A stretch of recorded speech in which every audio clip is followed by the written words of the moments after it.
20/5/2025 രാവിലെ 10:30 മണിക്കുള്ള ഒരു കാഴ്ചയാണ്.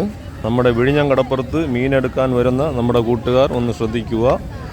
ഇന്ന് കാറ്റ് കാരണം വള്ളങ്ങൾ ഏകദേശം ഒരു 20-25 വള്ളങ്ങൾ മാത്രമാണ് പോയിട്ടുള്ളത്. ഈ പോയ 2 ആഴ്ചയിലും ഏകദേശം ഒരു 9 മണിക്ക് നമ്മുടെ വിഴിഞ്ഞം കടപ്പുറത്ത് കുട്ടിച്ചൂരമായിട്ടൊക്കെ വള്ളങ്ങളൊക്കെ വന്നിട്ടുണ്ടായിരുന്നു. പക്ഷേ ഇന്നത്തെ അവസ്ഥ അങ്ങനെയല്ല.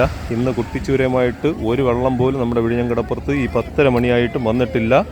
ഒരു തങ്കൽ വള്ളം മാത്രമാണ് ഇപ്പോൾ നിലവിലുള്ളത്.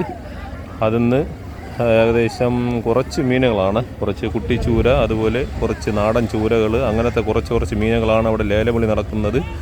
അതുപോലെ ചെറിയ ചെറിയ ഫൈബർ വള്ളങ്ങൾക്കുള്ളത് കുറച്ച് നവര, ഉരുളുപാര, അങ്ങനത്തെ കുറച്ച് മീനുകൾ മാത്രമാണുള്ളത്. അപ്പോൾ കുട്ടിച്ചൂരയ്ക്ക് വേണ്ടിയും അതുപോലെ മറ്റ് മീനുകൾക്ക് വേണ്ടി വരുന്ന കൂട്ടുകാരാണെങ്കിൽ നമ്മുടെ ഈ വീഡിയോ കണ്ടിട്ട് വേണം വരാനായിട്ട്.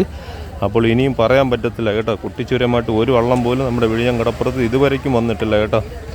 അപ്പോൾ നമ്മുടെ കൂട്ടുകാർ മറ്റ് മീനുകൾക്ക് വരുന്നവർ, അതുപോലെ കച്ചവടക്കാരായിരുന്ന നമ്മുടെ കൂട്ടുകാർക്കൊക്കെ നമ്മുടെ വീഡിയോ ഉപകാരപ്പെടും. നോക്കിയും കണ്ടൊക്കെ വന്നാൽ മതി കേട്ടോ. കാരണം നമ്മൾ വീഡിയോ ഡെയിലി അപ്ലോഡ് ചെയ്യുന്നത് കാരണം ഈ ഒരു ഡീറ്റെയിൽ കൂടെ നമ്മുടെ കൂട്ടുകാർക്ക് പറഞ്ഞുതരാൻ വേണ്ടിയിട്ടാണ്. അപ്പോൾ ഒരു മീൻ പോലും നമ്മുടെ വിഴിഞ്ഞം കടപ്പുറത്ത് ഇപ്പോഴില്ല. ഓക്കെ.